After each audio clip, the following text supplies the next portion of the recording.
Hello there, Internet. Started off with a smile. Welcome to Show and Tell. It's time for the show. What show, you ask? Show and Tell.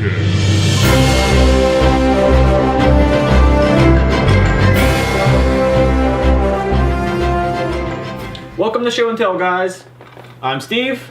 Still Jesse. My partner in crime, still Jesse, correct. That's right.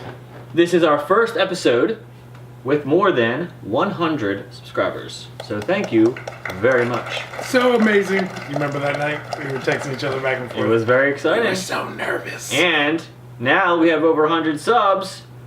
This episode is sponsored by... Just kidding. Oh. One Up Mushrooms! Boom! What? There they are! Look! Oh my Magic! goodness! They're not really sponsored by, but it's fun. It is exciting. Okay, enough of that. Ready? Let's squish them. 3, 2, 1. Okay, they're gone. Okay. All right, that was pretty done. corny, but it is what it is. However, it leads to our theme of this episode of Show and Tell, which is, drum roll, favorite Mario game. Yay! Who's gonna kick it off, buddy? We usually show each other at the same time. We've been doing that since we met. I have been part of these shows before. I probably should remember that. It doesn't matter though because I We am always whip out these precious shits in guaranteed front of to each win other. this. Guaranteed, I'm winning tonight. There's no question. You haven't won one yet. Well, tonight's gonna be the one. Let's do it. Okay. Ready? You're not even in theme, man. Look at this. Look at this. I have a red shirt. That doesn't count for All right, anything. ready? Pardon the Infinity Gauntlet. Okay, ready? It's kind of good ambiance. Yep. 3, 2, 1. Super Mario RPG: Legend of the Seven Stars. Oh, Super Mario Sunshine. Yes. You won. All right, this has been an episode of Show and Tell. See you next time. All right.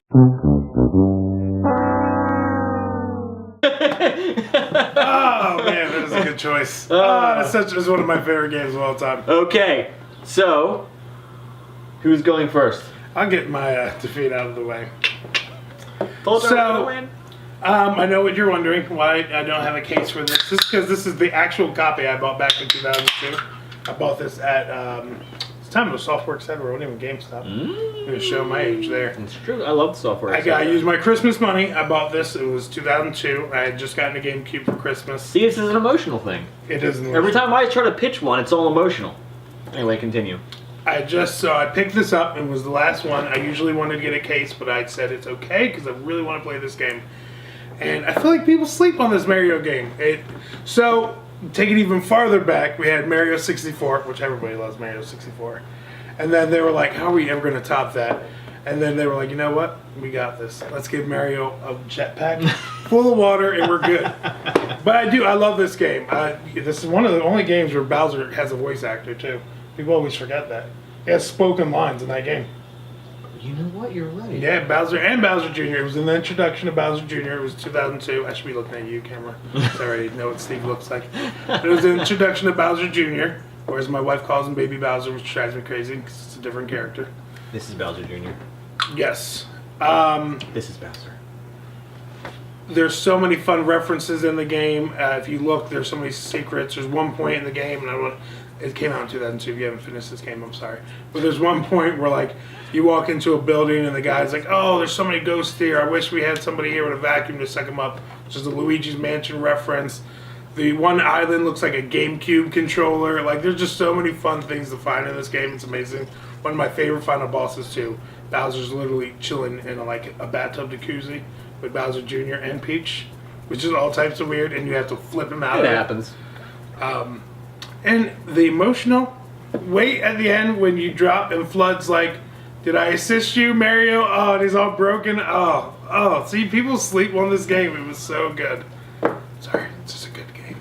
But anyway, the reason this game means so much to me is because I remember when Mario 64 came out. I never thought anything would top that. And then literally this came out for the next system, the GameCube. I don't know what it is with my connection with the GameCube, why I love that system so much, but like it had my favorite Zelda of all time on it, which was Legend of Zelda Wind Waker, and my favorite Mario, which is Super Mario Sunshine. But I think, like Steve said, there's a lot of emotional connection and a lot of good memories. Because I did go to play this recently, and I realized the controls are inverted, and I was not having too much of a good time doing that. So if they do release this, which I hope you do, Nintendo, re-release it because it's so good. Give me some inverted controls. Is it not released on the Wii U Game Shop? Nope. Nothing. Because I know they released a couple of GameCube games. Yep, nope, never released it, which annoyed me. Where am I thinking of 64? No, they released a couple of GameCube games because you can get. Did they? I don't think so. We're gonna verify that. I might be wrong. I think they skipped over GameCube. I know you can do 64 games and you can do Wii games, but they skipped over GameCube. That's what I'm thinking because you can get Mario Galaxy. Yep. You cannot get GameCube games. Pretend I didn't say that. Mm-hmm. But none of that matters because we're about to go into the world of Mario RPG. Is there anything you want to mention about the gameplay of your game before we Oh go yeah, on? so the gameplay is very similar to Mario 64. They took out 3D. punches. 3D gameplay. They took out punches. Everything combat-wise is related to your water pack, which has two functions: as a hover mode and then it has a jet spray mode where you fight enemies. So the bosses are all centered around that. Like there's a piranha plant in the beginning that you're going to fill up its mouth with water, and then he'll get over when he falls over. You ground pound him. Bowser at the end. Like I said, if you haven't finished the game, it's 2002. You have to use the water pack to jump up in the air and then come crashing down on the little jacuzzis and jacuzzi. How do you say that word? Jacuzzi. Yeah, I don't like it. I don't like it. Yeah, it's just same old story. Mario and Peach go on vacation. Bowser Jr. kidnaps Peach because he says he's his mom, which who knows it's not true. Bowser says at the end that it's not true, but I don't know. She was probably trying to been decking him for years because she's behind on child support. She's like, oh no! She doesn't want to pay. I don't know what's going on.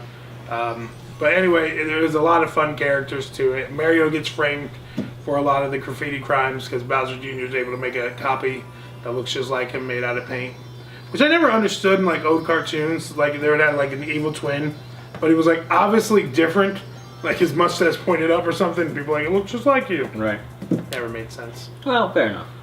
But now, this is an interesting turn of events. And let me explain why. Because for 3 episodes of Show and Tell, I have gone the emotional route and tried to pitch a victory solely on the way it made me feel inside. And he went for the bombastic, like, world-class game. And I'm not saying that this game is bad because this is a fantastic game, all Mario games are. But this time I said, you know what, I'm going all in. I do love this game and there's an emotional appeal. But this is frequently on the list of top RPGs of all time. Yeah, 100%. So, How they... You gotta pretend that, like, I might not win. Okay. No way. Alright, I'd rather Mario play Mario RPG something else. Legend of the Seven Stars. So, this is not a platform game, 3D or otherwise. This is an RPG, hence the title. So, let us flash back to the mid-1990s. Super Nintendo, in its heyday of 16-bit RPGs. Tie-dye shirts. Final Fantasy, Secret of Mana, Chrono Trigger, the greatest, the epitome of role-playing games. Made by Squaresoft. Now Square Enix, but at the time, Squaresoft. If you loved Nintendo, and you loved Square, you had a great selection of games. Well, there was a marriage between the two. A temporary marriage. An unholy alliance, or a holy alliance, if you will, depending on how you look at it. But they were like, you know what? People love this, people love that. Let's put them together and make a game. And this was born. Made You said that. by So good. Squaresoft, published by Nintendo, Super Mario RPG Legend of the Seven Stars is perhaps the greatest role-playing game on the Super Nintendo, if not greatest role-playing game. I can't say it all time, but it is phenomenal. It is phenomenal. Definitely I was is by starting. far the best I was starting on to push it Super a little Nintendo. bit, but definitely for Super Nintendo. Anyway, let's get to the nuts and bolts. So, it doesn't. It has some of the normal cast of characters you would expect, but not all. There's no Luigi. There's a letter to him. You can read a letter from Luigi. That is true. So, and also what's interesting in this game is Bowser is not the main villain. You think in the beginning of the game that he is, because, go figure, Princess Peach, or I believe it's actually Princess Toadstool at the time. We're just going to call her Peach. Princess Peach is captured in the beginning of the game. You go to rescue her. There's a little fight on a chandelier. It is an But amazing then- fight too. Something happens. A giant sword crashes down into the castle from the sky. The sword's name is Smithy, and his Smithy gang takes the princess. They leave. Mario gets cast aside into wherever he's cast into, somewhere in the Mushroom Kingdom. Yep. So along the way, to rescue the princess from Smithy and his gang, he comes across an interesting cast of characters that include the likes of a human-like cloud named Mallow, a puppet who turns into a real boy, no, not Pinocchio, but Gino. And then you also get to play as Princess Peach, and who's number 5? Who's playable character number 5? Bowser himself.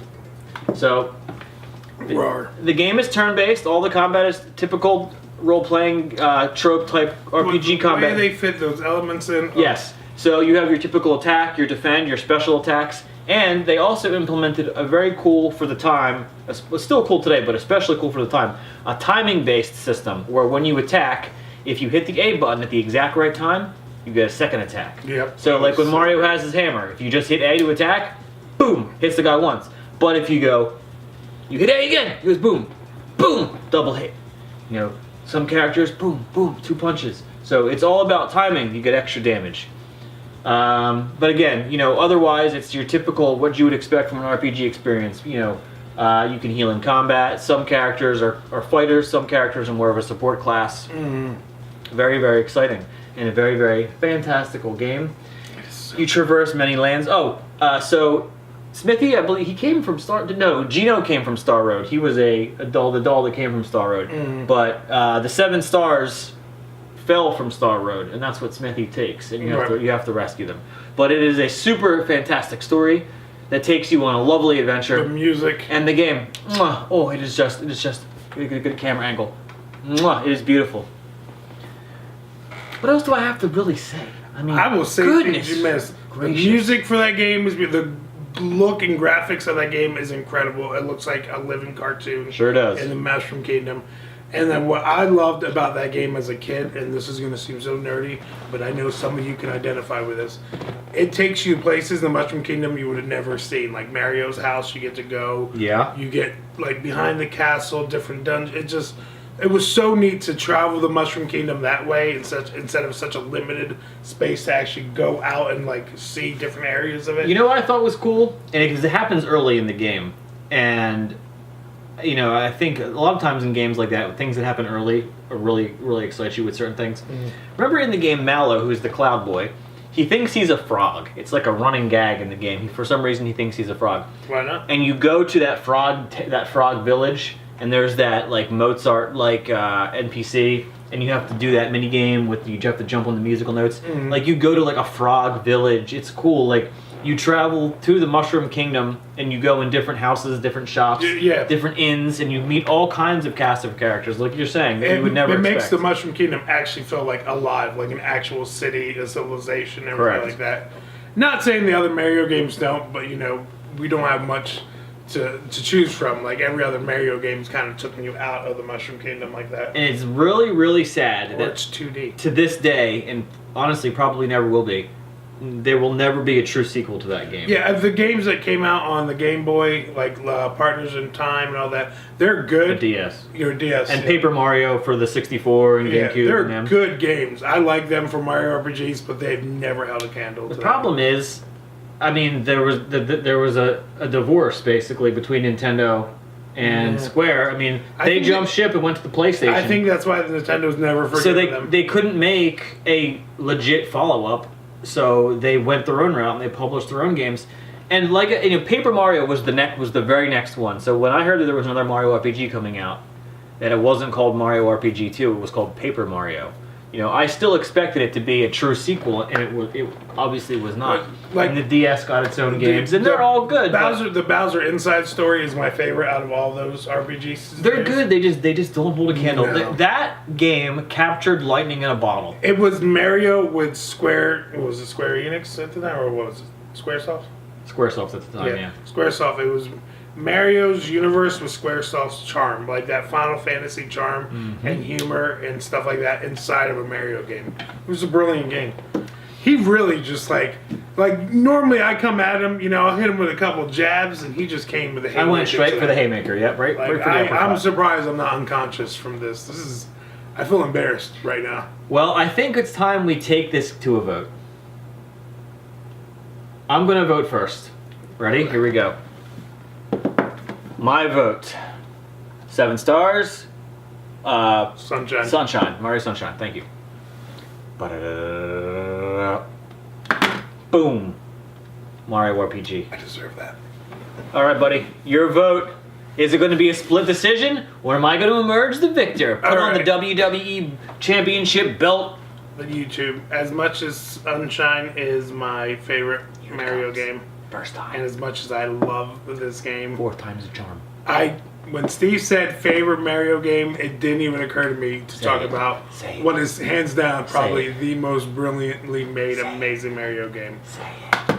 To Steve goes the victory. Dun, dun, dun! It took me 4 tries, with 2 clear losses, and 1 debatable tie. It's definitely a loss.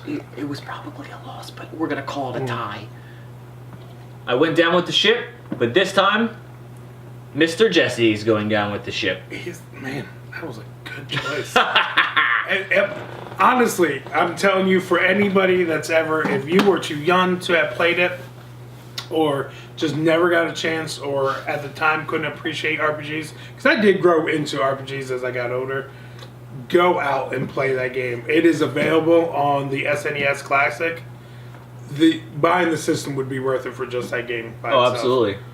It is an incredible game. Hopefully they've re-released it someday, or they put it up on the Switch. You know what's interesting? It's been like 3 months since the SNES. Launch on the Switch? Yeah, and they haven't released a single new game on it ever since the launch. And no Nintendo games either. The original Nintendo. They were releasing them, every month. Yep. The Super Nintendo dropped, and then they cut off the NES as far as new games.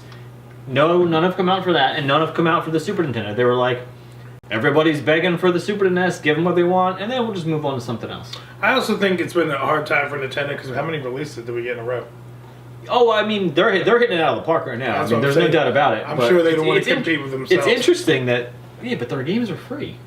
Yeah, but I'm saying it's like, I don't know, in my mind it's like Nintendo's like, we give them a bunch of free games to play, they're not going to, like, I'm honestly, if this dropped on it, as much as I'm loving Pokemon right now, Luigi's Mansion, this will take over my life. I literally, That's a solid point. I got an Xbox One, Thursday from Xbox One, and if that dropped, I wouldn't look at it again. It's Mario RPG. At least not for the next 40 hours or so. That's 40, true. 50 hours or so. Yeah, that would be the kind of, not feeling well today. Exactly. Well, I would like to point out that this game is fantastic. It is a really good Mario game. Sunshine. It's an absolute must play. I would say, in my personal opinion, of all of the 3D Marios, it's probably my least favorite. But Really? they're all 10s. I mean, they're all 10s. I agree. I don't think they've ever made a bad 3D Mario game. Like, I know people complain about, like, Galaxy or this one. I think they're all... Nobody complains about Galaxy. They're masterpieces. So, I agree. They're great games. The game that people complain about, which I think is bizarre, is Mario 3D World. I Okay, think yeah. that game is awesome. That is a good I one, love too. that game. Although I have such fond memories of playing it with my son when he was just able to like start playing games, 4 years old or whatever. That's so funny. I So remember playing saying it co-op with him, I think that maybe gives me fonder memories of the game than I maybe should. But it's so really good. funny. It's so good. I remember when I got that game, the same thing. My son was super little at the time, and he would sit on my lap and hum the music to the first level while I was playing it. So, yeah, that's funny. Yeah, All right. we have kids around the same age. Did we do that on purpose? We're gonna go with yes. Yeah, sure. I mean, technically, we weren't really friends at the time, but I think secretly, deep down inside, we knew that we should have been, it was coming. and we just kind of decided to do it. That's right. It has nothing to do with the fact that we're super similar in age and our lives followed semi-similar trajectories. That's definitely not the That's reason. not it. You know. All right, so I think that about does it for this episode of Show and I Tell. would say, I mean, Clearly, the greatest episode of Show and Tell thus far, and I'm not saying that because I won. that's exactly what you're saying. That is correct. That is why I'm saying it. That is true. I enjoyed this. I hope there's some Mario fans left out there. I'm a huge Mario. That's the shirt. Like, I didn't go out and buy this shirt nor hat for this video. Like, this is stuff that was owned already. I love Nintendo. I mean, I have a Pokemon tattoo. Hey, you want to talk about fan of Mario? Here he goes. There he goes. Goodbye. He's back. Who likes Mario?